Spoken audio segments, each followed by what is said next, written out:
Hello everyone, कैसे हो आप सभी। उम्मीद करता हूं कि आप सभी अच्छे होंगे, मस्त होंगे। तो आज के सेशन में बात करने वाले हैं असर्शन एंड रीजन का क्वेश्चन। क्या चीज़ हम किस चीज़ के लिए प्लान कर रहे हैं? क्लास 10th के लिए। तो क्लास 10th के लिए आप देखे होंगे कि कभी कभी आपके सिलेबस में, आपके बोर्ड के एग्जाम में असर्शन टाइप के क्वेश्चन पूछ देते हैं।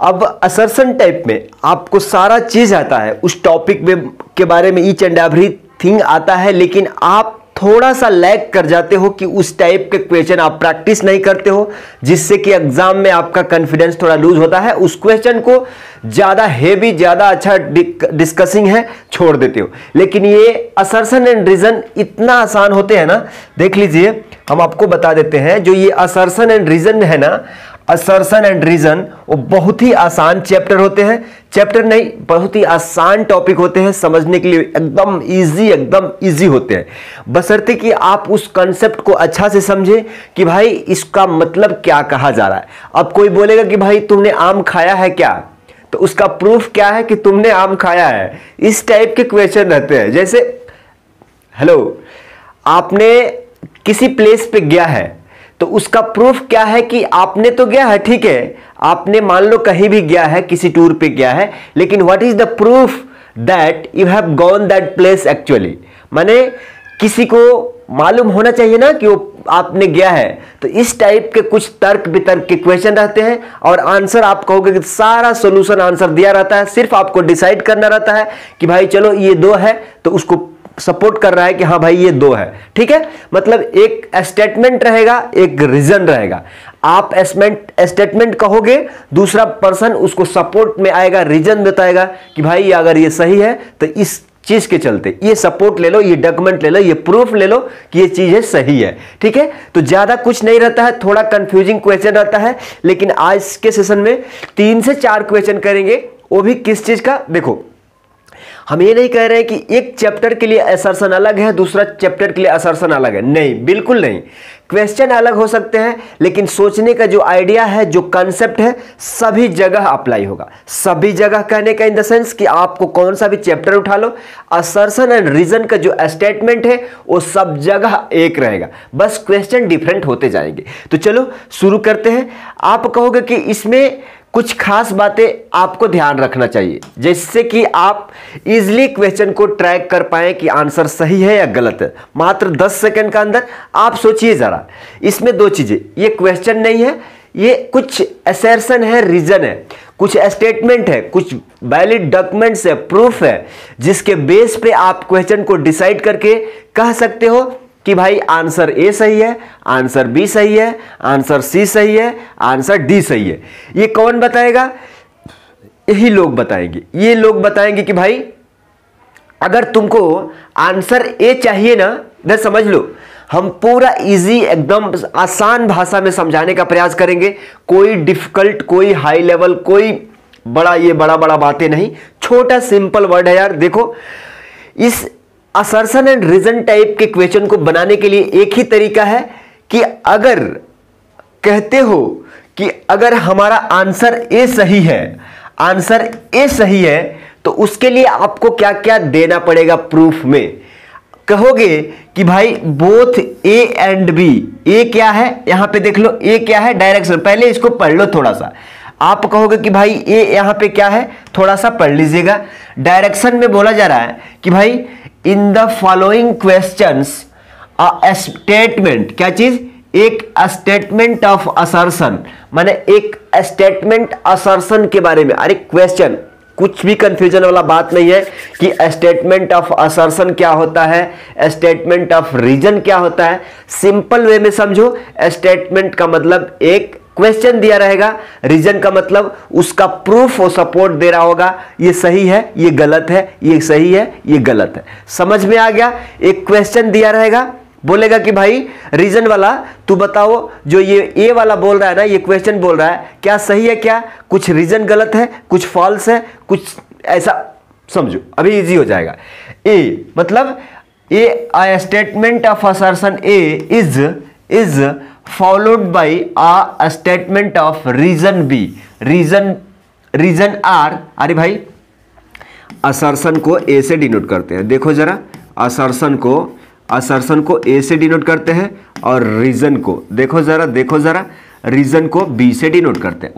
वही देखो जरा, असर्शन को ए से और रीजन को आर से डिनोट करते हैं। Mark the correct choice as, मतलब बोल रहा है कि भाई एक स्टेटमेंट ए दिया हुआ है, उसका रीजन आर से आपको क्या करना है, वैलिड करवाना है, नहीं करवाना है, कर रहा है नहीं कर रहा है, बात की बात है, लेकिन इसको समझ तो गए ना। चलिए अब बोल रहा है कि भाई अगर तू आंसर अगर ए चाहता है तो आपको चेक करना होगा क्या दोनों assertion and reason are true, R is the correct explanation of A. इसमें क्या बोल रहा है कि आंसर अगर आंसर ए चाहिए तो देखो कि क्या दोनों माने स्टेटमेंट भी सही होना चाहिए, उसका रीजन भी सही होना चाहिए, और नीचे बोल रहा है कि R is the correct explanation of A. माने भाई तू आम खाया है, ठीक है, आम खाया है, रीजन भी बोल रहा है कि ठीक है आम खाया है, लेकिन एक्सप्लेन करो आम खाया है तो कैसे, वही चीज बोल रहा है। ठीक है, अब बोल रहा है कि भाई चलो अगर तुमको आंसर ए चाहिए तो हमारे पास ये तुमको बताना पड़ेगा, ये चीज बताना पड़ेगा, प्रूफ करना पड़ेगा, क्वेश्चन से सपोर्ट करना पड़ेगा। अगर आंसर तुमको बी चाहिए तो बोथ ए एंड आर माने असर्शन एंड रीजन ट्रू होना चाहिए, लेकिन R is not the correct explanation of क्या चीज ए। इसमें बोल रहा है कि अगर आंसर बी टिक करना होगा तो उस केस में असर्शन एंड रीजन सही होगा, लेकिन रीजन जो होगा ना वो करेक्ट एक्सप्लेनेशन नहीं दे रहा होगा। क्या चीज जो रीजन होगा ना वो करेक्ट सपोर्ट नहीं कर रहा होगा, करेक्ट एक्सप्लेन नहीं कर रहा होगा कि भाई वो सही है तो कैसे है। ठीक है, अब सी के बारे में आते हैं। सी बोल रहा है कि भाई अगर सी तू आंसर टिक करेगा तो देख लो, ए इज ट्रू माने सी अगर आंसर मारते हो तो स्टेटमेंट 1 गलत होगा और आर फॉल्स होगा, मीन्स दोनों गड़बड़ होगा, एगो सही दूसरा गलत। अगर डी आंसर मारते हो तो बताना पड़ेगा कि भाई A is false but R is true. देखो इधर उल्टा पुल्टा, अगर सी मारते हो तो ए ट्रू और आर फॉल्स, अगर डी मारते हो तो A false R true. Clear है? ये अब एक सिंपल क्वेश्चन देख लेते हैं। यहां देखिएगा जरा, एक सिंपल क्वेश्चन देख लेते हैं। यहां पे बोला जा रहा है कि स्टेटमेंट 1 माने असर्शन ए में बोला जा रहा है कि इफ HCF ऑफ 90 144 18 दिया हुआ है और एलसीएम उसका इतना दिया हुआ है। ठीक है, तो रीजन में क्या सपोर्ट कर रहा है रीजन में क्या बोल रहा है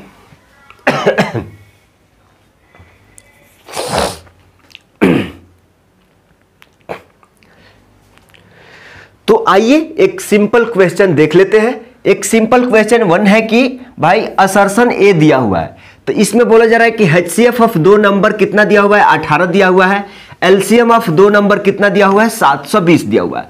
और रीजन में क्या सपोर्ट बोल रहा है कि भाई रीजन ये बताओ कि HCF of A B into LCM of A B माने 2 नंबर का उसके प्रोडक्ट के बराबर होता है, उस नंबर के प्रोडक्ट के बराबर होता है। तो ये कैसे, ये बोल रहा है कि भाई HCF ऑफ 2 नंबर दिया हुआ है, उतना दिया हुआ है, एलसीएम दिया हुआ है, क्या उसका HCF और एलसीएम को गुणा करोगे बराबर उन दोनों नंबर्स के, नंबर्स बोले तो ये 90 144 को गुणा करेंगे तो ये वाला वैल्यू और ये वाला वैल्यू आपस में बराबर हो जाएंगे क्या? तो आप कहोगे कि कैसे, चलो चेक करते हैं। यहां तक तो ओके है ना, रीजन भी सही है कि हाँ भाई एलसीएम और HCF का गुणा करने पे उसके दोनों नंबर के प्रोडक्ट के गुणा के बराबर आता है। तो इसको सपोर्ट कैसे करोगे आप बता दो। ऐसे आप कहोगे कि चलो भाई ये HCF कितना दिया हुआ है, 18 दिया हुआ है, एलसीएम कितना दिया हुआ है, 720, इसी फॉर्मूला बैठा देंगे। ए इंटू बी, ए का जगह पे कितना है 90 और बी का जगह पे कितना है 144, इसको गुणा कर लो जरा, इसको गुणा करो। आप कहोगे कि 720 से 18 में गुणा करेंगे तो 80000 हो जाएगा। नहीं, हेलो मिस्टर, 800 8 दूना 16 के 6, 1 8 7 56, 1 57 हो जाएगा। हेलो 57 हो जाएगा। आप कहोगे कि 100 1 दूना 2, 1 7 से कितना हो जाएगा 7, 0 6 7 2 9 और 7 5 12, 1 13। 13 कैसे आ जाएगा रे भाई? हेलो 13 कैसे आ जाएगा? देखो 12 है ना, 12 है। अब आप कहोगे कि ठीक है भाई इसका वैल्यू कितना आ गया 12 9 60 आ गया। तो इधर देखते हैं क्या होता है, 90 144, 90 144 में गुणा करोगे तो क्या हो जाएगा, 0 0 0, 9 चौका 36 का 6, 3, 9 चौका 36, 3 39 का 9 और 3, 9 एकम 9, 3 कितना 12। आप कहोगे कि 0 6 9 12, 12 960 क्या हो गया, इधर भी 12 960 आ गया। आप देख रहे हैं यहाँ पे, आप यहाँ पे देख रहे हैं कि भाई HCF ऑफ दो नंबर्स इंटू LCM ऑफ दो नंबर बराबर है उन दोनों नंबर्स के प्रोडक्ट के बराबर है। तो इधर भी 12 960 आ गया, इधर भी 12 960 आ गया। हमारा रीजन भी सही है, असर्शन भी सही है, रीजन भी सही है। और रीजन क्या बोल रहा है, ए असर्शन को एक्सप्लेन कर रहा है कि भाई तू ओके है, कैसे चेक करके बता दीजिए। तो स्टेटमेंट ए क्या है, आपका सही है। ठीक है, स्टेटमेंट क्या है, एक सही है। यहां पे आ जाइए, आप कह रहे हैं कि भाई असर्शन भी सही है, असर्शन भी सही है, उसका रीजन भी सही है। रीजन क्या है, रीजन बता दिया कि भाई 2 LCM इंटू HCF बराबर होता है उन दोनों नंबर के प्रोडक्ट के। हमने देख भी लिया जांच करके, तो असर्शन भी सही है, रीजन भी सही है। तो आंसर क्या होता है, आप जरा इधर आ जाओ, आप जरा इधर आ जाओ, आप जरा इधर आ जाओ।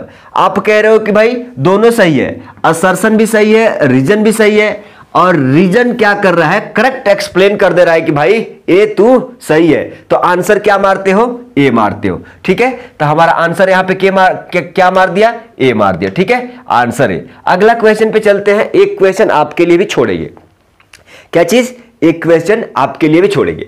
अब क्वेश्चन नंबर 2 में बोला जा रहा है कि भाई असर्शन ए क्या बोल रहा है, इफ LCM ऑफ दो नंबर्स LCM ऑफ 60, 72 360 हो रहा है, देन HCF इतना दिया हुआ है। इस पे क्या बोल रहा है कि भाई असर्शन ए में LCM दिया हुआ है, HCF ऑफ दो नंबर दिया हुआ है। तो रीजन में पूछ रहा है कि HCF of AB into LCM of AB equal to इतना होता है क्या। भाई अरे तुम फॉर्मूला पढ़े हो कि HCF ऑफ दो नंबर इंटू LCM ऑफ दो नंबर बराबर होता है किसके, उन दोनों नंबर के प्रोडक्ट के, इन दोनों नंबर के प्रोडक्ट। कोई बोल रहा है कि हाई किधर है, अरे भैया थोड़ा सा ध्यान दीजिए, हम क्या लिखे हैं, HCF ऑफ दो नंबर। आप सोच रहे हैं कि नहीं ऐसे लिखिए ना, ऐसे लिखिए ना, ले लो।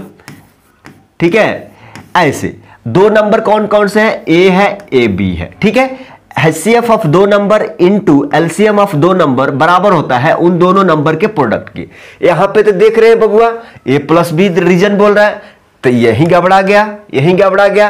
क्या करोगे, असर्शन तो सही है, लेकिन असर्शन सही है, रीजन गलत है, और रीजन उसको सपोर्ट भी नहीं कर रहा है। तो आप क्या कहोगे, भाई असर्शन तो सही है, लेकिन जो तुम्हारा रीजन देने वाला बंदा है वही फेल कर गया, वही फेल कर गया। तो आंसर क्या हो जाएगा, सी हो जाएगा। आंसर क्या हो जाएगा, सी हो जाएगा। आप देख लीजिए कैसे, आप कहोगे कि भाई ये तो सही है, लेकिन रीजन के बारे में फॉल्स है, रीजन फॉल्स है, रीजन फॉल्स है। यहां पे देखो both A and B true होना चाहिए, तब जाके ए मारते ना। और बी के लिए both A and B true होना चाहिए, both A and R true होना चाहिए। यहां तो खाली एक ही सही है, दूसरा रीजन, असर्शन सही है, रीजन गलत है। तो इसका मतलब कि भाई A is true but R is false. कहे ना, A is true but R is false. यहां देखो जरा, ए इज ट्रू माने A is true but R is false, R is false.